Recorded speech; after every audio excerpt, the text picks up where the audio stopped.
অনেক সময় আমরা দুনিয়ার কোনো কল্যাণ যদি অর্জন করি, কেউ কোনো টাকা পয়সার দিক থেকে আল্লাহ তাআলা কাউকে উপরে উঠাই দিলেন, কেউ হয়তো শিক্ষার দিক থেকে উপরে উঠে গেলেন, আল্লাহ তাআলা কাউকে কোনো দিক থেকে ভালো বা কল্যাণ দান করলেন, তখন দেখা যায় অন্যরা তার প্রতি কি করেন? হিংসা করেন। এই হিংসার সম্মুখীন আমরা দৈনন্দিন জীবনে প্রায় হতে থাকি। কোনো লোক যদি আমার প্রতি হিংসা করে আমাকে নানাভাবে ক্ষতি করার চেষ্টা করতে পারে। নাম্বার এক, হিংসা করে বদনজরের মাধ্যমে ক্ষতি করে, অর্থাৎ এমন ভাবে তাকায় দেখে, আপনার খেতে ফসল ভালো হয়েছে হয়তো, এই ফসল দেখে এমন ভাবে দেখে, যেটাকে আমরা বলি নজর দেওয়া, মুখ দোষ দেওয়া, বদনজর করা, মনে হয় যে সে খেয়ে ফেলবে। এটা হলো হিংসার চোটে সে দেখলো। একটা হলো না আলহামদুলিল্লাহ তার এটা ভালো হয়েছে, ভালো লাগছে, সুবহানাল্লাহ মাশাআল্লাহ আলহামদুলিল্লাহ বলছে, এটা একটা দৃষ্টি। আরেকটা হলো না, ওরে বাপরে বাপ এর এত হইলো, এই যে হিংসার চোটে দেখলো, এটাকে বলা হয় বদনজর। এই বদনজরের মাধ্যমে অনেক সময় ক্ষতি হয়। আল্লাহ আইন হাক্কুন, নবী আলাইহিস সালাম বলেছেন, অর্থাৎ দৃষ্টি দিয়ে, রাক্ষসে ভাব দিয়ে, খাই ভাব দিয়ে গিলে ফেলবো, এরকম দৃষ্টি দিয়ে যে কোনো জিনিসের দিকে, কোনো ব্যক্তির দিকে, যে কোনো কারোর কোনো কল্যাণের দিকে তাকায়া মানুষের ক্ষতি সাধন করা হয়, এরকম ক্ষতি হয়ে থাকে অনেক সময়। এটা বাস্তব সত্য বিষয় এবং ইসলামী আকীদা এটাকে এলাউ করে, এটা কুসংস্কার নয়। অতএব এইভাবে যদি আমাদের কেউ হিংসা করে, অর্থাৎ বদনজর দেয়, আপনি একটা গাড়ি কিনছেন, আপনার ছেলেটা মাশাআল্লাহ স্বাস্থ্যবান, ভালো খায় মাশাআল্লাহ, ছোট বাচ্চা, কারোর সামনে খাওয়াইছেন, তার বাচ্চাটা হয়তো খায় না, সে দেখে বলছে ওরে বাপরে বাপ, অথবা কিছুই বলো না, কিন্তু তাকাইছে, যে হিংসার দৃষ্টিতে তাকাইছে, এটাকে বলে বদনজর। এর মাধ্যমে বাচ্চার ক্ষতি হতে পারে, হবে এটা কোনো জরুরি না, নাও হতে পারে, আবার ক্ষতি হওয়ার সম্ভাবনাও আছে। এটা একটা উপায়, হিংসুকে হিংসা করে থাকে সাধারণত। এটা অহরহ আমাদের সমাজে হয়। অনেক সময় ভাই ভাইয়ের প্রতি হিংসা করে, অনেক সময় আপনার সন্তান মা বাবার প্রতি, মা বাবা সন্তানের প্রতিও হিংসা করে, অনেক সময় বন্ধু বান্ধব, পরিচিত অপরিচিত, জানা অজানা বিভিন্ন মানুষে একে অন্যের প্রতি কি করে থাকে? এই ধরনের হিংসা করে থাকে। এর বাইরেও অনেক সময় হিংসুকে হিংসা করে বদদোয়া করে, ক্ষতি কামনা করে মনে মনে, এটাও এক ধরনের ক্ষতির আশঙ্কা। তৃতীয়ত, অনেক সময় হিংসুকে হিংসা করে আপনাকে তলে তলে বিভিন্নভাবে, শারীরিকভাবে, অর্থনৈতিকভাবে, নানাভাবে আপনাকে হেনস্থা বা ক্ষতি করার চেষ্টা করে। অতএব এই হিংসার মুখোমুখি আমরা হই কি হই না জীবনে? যদি কেউ আপনার প্রতি হিংসা করে এরকম আপনার মনে হয়, তাহলে আপনি কয়েকটা কাজ করবেন, ইনশাআল্লাহ হিংসুকে আপনার কোনো ক্ষতি করতে পারবে না। নাম্বার এক, সূরা ফালাক, সূরা নাস বেশি বেশি পড়বেন। সূরা ফালাক এবং নাস এটা নাজিলে হয়েছে কিসের কারণে? এই হিংসুকের হিংসা থেকে বাঁচার জন্য। সূরা ফালাকের একটা আয়াতই আছে, আল্লাহ বলেছেন ওয়ামিন শাররি হাসিদিন ইযা হাসাদ, হিংসুক যখন হিংসা করে তখন আমি তার ক্ষতি থেকে আল্লাহর কাছে কি চাই? আশ্রয় চাই। অতএব সূরা ফালাক এবং নাস, আপনার ছেলের প্রতি হিংসা হয়েছে, আপনি একটা জমিন ভালো চাষ হয়েছে, ফসল ভালো হয়েছে, সেটার প্রতি কারোর নজর পড়ছে মনে হয়েছে, এরকম যে কোনো কিছুর প্রতি যদি মনে হয় আপনার নজর পড়ছে, তো আপনি সূরা ফালাক এবং নাস বেশি বেশি পড়েন এবং ফু দেন, ইনশাআল্লাহ বিদিনিল্লাহ কি হয়ে যাবে? হিংসার যে ক্ষতি এটা দূর হয়ে যাবে। এটা একটা অন্যতম প্রধান উপায়। আমরা আজকাল হিংসুকে হিংসা করে বদনজর দিলে বা বদনজর দিবে এরকম মনে হলে আমরা এমন কিছু পদ্ধতি অবলম্বন করি ওই হিংসুকের হিংসা থেকে বাঁচার জন্য, বদনজর থেকে বাঁচার জন্য, যেগুলো সঠিক না। যেমন বাচ্চাকে বদনজর থেকে বাঁচানোর জন্য কপালে কালো টিপ দেয়, দেখছেন? সাদা ফুটফুটে বাচ্চার এখানে কপালে কালো টিপ দিলে আরো বরং বেশি সুন্দর লাগে, বদনজরটা আরো বেশি করে লাগার সম্ভাবনা থাকে। বিধায় বদনজর থেকে বাঁচার জন্য কালো টিপ দিলে এটা কুসংস্কার, এটা ভুল পদ্ধতি, এটা ঠিক হবে না, এটা শিরকে আসগর হবে। কালো টিপের কারণে সে কি বদনজর থেকে কি করতে পারবে না? বাঁচতে পারবে না। তবে হ্যাঁ, সৌন্দর্যের জন্য যদি ভিন্ন কথা। অনেকে দেখবেন খেতে খামারে ভালো ফসল টসল হলে সেখানে দেখবেন মাটির হাঁড়ির পিছনে কালি লাগায় ঝুলাই দেয়, যাতে বদনজর না লাগে। মানুষ মনে করে যে ওই হাঁড়ির দিকে তাকাবে, হাঁড়ির দিকে তাকানোর কারণে সে আর ওই ফসলের দিকে তাকায় যে বদনজর করবে, সেই সুযোগ পাবে না। এটাও ভুল ধারণা।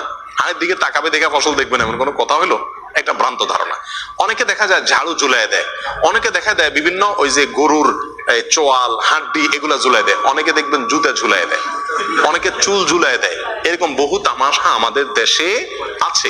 মনে রাখবেন, এগুলো করে আপনি বদনজর থেকে বাঁচার কোনো উপায় নাই। আর এটা বদনজর থেকে বাঁচার, হিংসুকের হিংসা থেকে বাঁচার কোনো সহি পদ্ধতিও না। আপনাকে কি করতে হবে? সূরা ফালাক এবং নাস পড়ে ফু দিতে হবে এবং এটা আমল করতে হবে। ইনশাআল্লাহ আল্লাহ তাআলা ক্ষতি দিয়ে কি করবেন? রক্ষা করবেন। আরেকটা আমল হলো সকাল এবং সন্ধ্যায় 3 বার সূরা ইখলাস, কুল হুয়াল্লাহ, 3 বার সূরা ফালাক, কুল আযরুল ফালাক, আর 3 বার সূরা নাস। সকালে 3 বার, সন্ধ্যায় 3 বার পড়বেন। সারা দিনে সারা রাতে কোনো হিংসুকে কোনো হিংসা করে আপনার কি করতে পারবে না? ইনশাআল্লাহ ক্ষতি করতে পারবে না। কারোর প্রতি হিংসা করে ক্ষতি হয়েছে মনে হয়, পানিতে ফালাক নাস পড়ে ফু দেন, খেয়ে ফেলেন বা ছিটিয়ে দেন, ইনশাআল্লাহ বিদিনিল্লাহ কি হয়ে যাবে? হিংসুকের ক্ষতি হিংসার কারণে যে ক্ষতি সেটা কি হয়ে যাবে? দূর হয়ে যাবে। নাম্বার 2, তাকওয়া অবলম্বন করা। আল্লাহ সুবহানাহু ওয়া তাআলা কোরআন কারীমের ভিতরে বলেছেন, ওয়া ইন তাসবিরু ওয়া তাত্তাকু লা ইয়াদুররুকুম কাইদুহুম শাইআ, যদি তোমরা ধৈর্য ধারণ করো আর গুনাহ থেকে বাঁচো, নিজে ভালো পথে থাকার চেষ্টা করো, হারামের দ্বারা কাছে না যাও, তাকওয়ার উপরে থাকো, তো মনে রাখবে তাদের চক্রান্ত, তাদের কোনো ষড়যন্ত্র তোমার কোনো ক্ষতি করতে পারবে না। অতএব সার্বিকভাবে যদি আমি তাকওয়ার উপরে থাকার চেষ্টা করি ভালো মানুষ হিসেবে, হারাম থেকে বেঁচে থাকার চেষ্টা করি, ইনশাআল্লাহ হিংসুকে হিংসা করে আমার কোনো ক্ষতি করতে পারবে না। নাম্বার 3, সকাল এবং সন্ধ্যায় অনেকগুলো দোয়া আছে যেগুলো পড়লে সারা দিনে সারা রাতে ইন্স্যুরেন্স হয়ে যায়, আল্লাহ সুবহানাহু ওয়া তাআলা হেফাজত করেন, এগুলো রক্ষা কবচ। আমরা বুঝি হলো তাবিজ লাগানো, তাবিজ ঝুলাই দিলাম, তাবিজ আমাদেরকে রক্ষা করে দিবে। কথা বুঝে আসছে? নবী আলাইহিস সালাম তার সারা জীবনে কখনো তিনি কাউকে তাবিজ দেন নাই বা তাবিজ দিতে বলেনও নাই। তিনি শিখাইছেন কি, সকালে এই দোয়া পড়ো, সারাদিন তোমার কোনো ক্ষতি করতে পারবে না কেউ, সন্ধ্যায় দোয়া পড়ো, সারা রাত কেউ তোমার কোনো ক্ষতি করতে পারবে না। তার আমলগুলো যদি করেন, বাতানো আমলগুলো, তাহলে ইনশাআল্লাহ হিংসা থেকে বাঁচা যাবে। সকালে আপনি পড়তে পারেন বিসমিল্লাহিল্লাযী লা ইয়াদুররু মা ইসমিহি শাইউন ফিল আরদ ওয়ালা ফিস সামাই ওয়া হুয়াস সামিউল আলিম, অর্থাৎ আমি শুরু করতেছি আমার সকাল অথবা সন্ধ্যাকে ওই আল্লাহর নামে, হ্যাঁ, যার নাম থাকলে সেখানে জমিনে আসমানে কোনো কিছুতে কোনো ক্ষতি করতে পারে না। এ দোয়া আপনি সকালে 3 বার পড়েন, সন্ধ্যায় 3 বার পড়েন, ইনশাআল্লাহ সারাদিনে সারা রাতে কোনো কিছু ক্ষতি করতে পারবে না। বিসমিল্লাহি আলা দীনি ওয়া নাফসি ওয়া ওয়ালাদি ওয়া আহলি ওয়া মালি, আল্লাহ নামে শুরু করতেছি আমার সকালকে, আমার সম্পদ, আমার জীবন এবং আমার আহাল পরিবার, এই সব কিছুকে আমি আল্লাহর নামে শুরু করতেছি। সকালে 3 বার পড়েন, সন্ধ্যায় 3 বার পড়েন, ইনশাআল্লাহ কোনো কিছুই ক্ষতি করতে পারবে না। অনুরূপ ভাবে বহু দোয়া নবী আলাইহিস সালাম শিখাই গেছেন। হাসবি আল্লাহু লা ইলাহা ইল্লাহু আলাইহি তাওয়াক্কালতু ওয়া রাব্বুল আরশিল আযীম 7 বার 7 বার পড়েন, সূরা তাওবার শেষ আয়াত। আল্লাহ আমার জন্য যথেষ্ট, যিনি ছাড়া কোনো সত্য মাবুদ নাই, তার উপর আমি ভরসা করেছি, তিনি সর্বোত্তম কর্মবিধায়ক। বাস আল্লাহর উপরে ভরসা করার এই আয়াতটা পড়েন 7 বার সকালে, সন্ধ্যায় 7 বার, ইনশাআল্লাহ সারাদিনে কি হয়ে যাবে? আপনার জন্য ইন্স্যুরেন্স হয়ে যাবে, কোনো কিছুতে আপনার কোনো ক্ষতি করতে পারবে না। এরকম আরো বহু আমল আছে যে আমলগুলো আমরা সকাল সন্ধ্যা করলে সারাদিনের এবং সারা রাতের হেফাজত হয়ে যাবে, কোনো হিংসা করলেও আমাদের ক্ষতি করতে পারবে না। নাম্বার 4, হিংসুকের হিংসা থেকে বাঁচার জন্য যে হিংসা করে তার প্রতি একটু দয়া করে দেন। হিংসুকের মন থাকে একটু ছোট, সে আপনার ভালো দেখে তার ভিতরে জ্বলে, তো মনে যদি আপনি বুঝতে পারেন বা টের পান যে এর হিংসা হচ্ছে, তার বিশেষ করে সালাম দেন, একটু হাদিয়া তোফা দেন, একটু দাওয়াত দিয়ে খাওয়ান, একটু তার সাথে ভালো আচরণ করে, দেখবেন ইনশাআল্লাহ তার হিংসাটা আস্তে আস্তে কি হয়ে যাবে? দূর হয়ে যাবে। নাম্বার 4, হিংসুকের হিংসার দিকে বেশি একটা নজর দিয়েন না। একটা জিনিস মনে রাখবেন, নবী আলাইহিস সালাম বলেছেন, সারা পৃথিবীর সমস্ত মানুষ যদি একত্রিত হয় তোমার কোনো ক্ষতি করার জন্য, তো আল্লাহ যেটুকু তোমার কপাল লিখে রাখছেন ক্ষতি ওর বেশি করতে পারবে না। আর যদি সারা পৃথিবীর সব মানুষ একত্রিত হয়ে তোমার কোনো উপকারও করতে চায়, তবুও আল্লাহ যেটুকু লিখে রেখেছেন তার চেয়ে বেশি উপকার করতে পারবে না। বিধায় একজন মুমিন হিংসুকের হিংসা নিয়ে পড়ে থাকবে না, আল্লাহর উপর ভরসা থাকবে, যে আল্লাহর ভরসা থাকলে ইনশাআল্লাহ আমার কোনো ক্ষতি সে করতে পারবে না।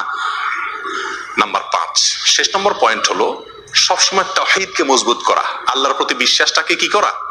মজবুত করা। আল্লাহর প্রতি যত বিশ্বাস গাঢ় থাকবে, অন্য কোনো মানুষ বা অন্য কোনো বস্তুর ক্ষতি এটার প্রতি তার আশঙ্কা তত কম থাকবে, এগুলোকে সে তত কম পরোয়া করবে। এই জন্য আল্লাহর প্রতি ইমানটাকে, তাওহীদটাকে মজবুত করব, তাওহীদকে শিখবো, জানবো, বোঝার চেষ্টা করবো, রপ্ত করার চেষ্টা করবো। ইনশাআল্লাহ হিংসুকের হিংসার দিকে কি হবে না, আমাদের নজর হবে না। এটা তো হলো হিংসুকের হিংসা থেকে বাঁচার জন্য বললাম। অনেক সময় আমরা নিজেরাই কি করি? আরেকজনের প্রতি হিংসা করি, টেরও পাই না যে হিংসা করছি। হিংসা একটা কবিরা গুনাহ। হিংসা একটা কি? কবিরা গুনাহ।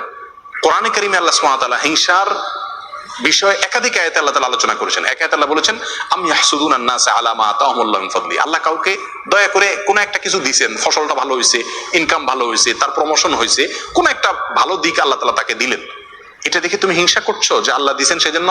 তার মানে তুমি তো আল্লাহর এই ফয়সালাকে তুমি মানতে পারছো না। রেজাবিল কাজা ইমানের গুরুত্বপূর্ণ পয়েন্ট। তার মানে তোমার ইমান আছে কিনা এটা নিয়ে সন্দেহ। আল্লাহ তাকে দিয়েছেন, এটা আল্লাহর ফয়সালা, অতএব এটা তুমি সন্তুষ্ট থাকতে হবে। তুমি হিংসা করলে তার কোনো ক্ষতি করতে পারবে না। প্রিয় ভাইরা, আপনার অন্তরে হিংসা আছে কিনা কারোর প্রতি কিভাবে বুঝবেন? কারোর কোনো ভালো সংবাদ শুনে, কারোর কোনো ভালো হাল দেখে, কারোর কোনো সুখের অবস্থা দেখে আপনার ভিতরে জ্বলে কিনা দেখবেন। যদি ভিতরে দেখেন যে জ্বলে চিনচিন করে, একজনের খবর শুনছেন যে সে আপনার প্রমোশন হয়ে গেছে, একজনের খবর শুনলেন যে সে মাশাআল্লাহ এত টাকা পেয়ে গেছে, লটারিতে আপনি পাইলেন না সে পাইল, হয় না এরকম?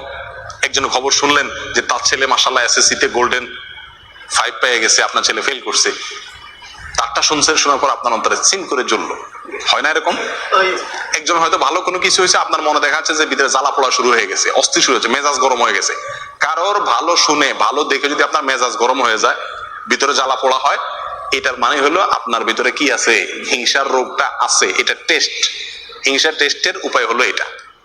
প্রিয় ভাইরা, হিংসা থেকে আমরা খুব কম মানুষই কি আছি, মুক্ত আছি। এটা হারাম, আমরা জানিও না যে হিংসা হারাম।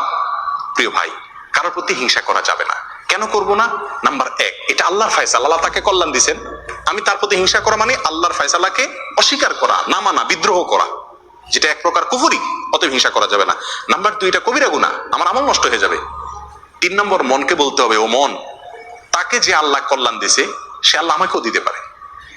তাকে দিছে এই জন্য আমি যদি খুশি হই, তার জন্য আরো দোয়া করি, ইনশাআল্লাহ আল্লাহ আমাকে দান করবেন। আল্লাহ পরীক্ষা করেন বান্দাকে অনেক সময়।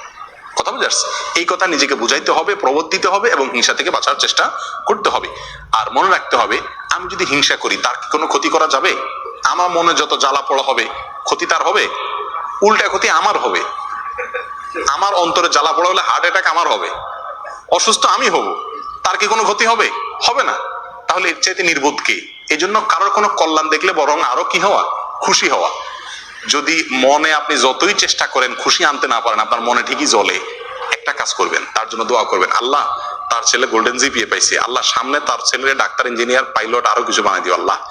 মনে চায় না তবুও জোর করে মুখে দোয়া করেন, দেখবেন ইনশাআল্লাহ অন্তত কি হয়ে যাবে, হিংসা চলে যাবে। শয়তান দেখবেন যে বেজ্জত হয়ে চলে যাবে। আল্লাহ তাআলা আমাদের সবাইকে হিংসার এই ভয়াবহ অপরাধ থেকে, গুনাহ থেকে বেঁচে থাকার তৌফিক দান করুন। আর হিংসা করে আমাদের কোনো ক্ষতি করতে চাইলে সেখান থেকেও আমরা যেন সঠিকভাবে আত্মরক্ষা করতে পারি, সেই তৌফিক আল্লাহ তাআলা দান করেন। জাযাকুমুল্লাহ ওয়া খুদা আহমদুল্লাহ আলামিন।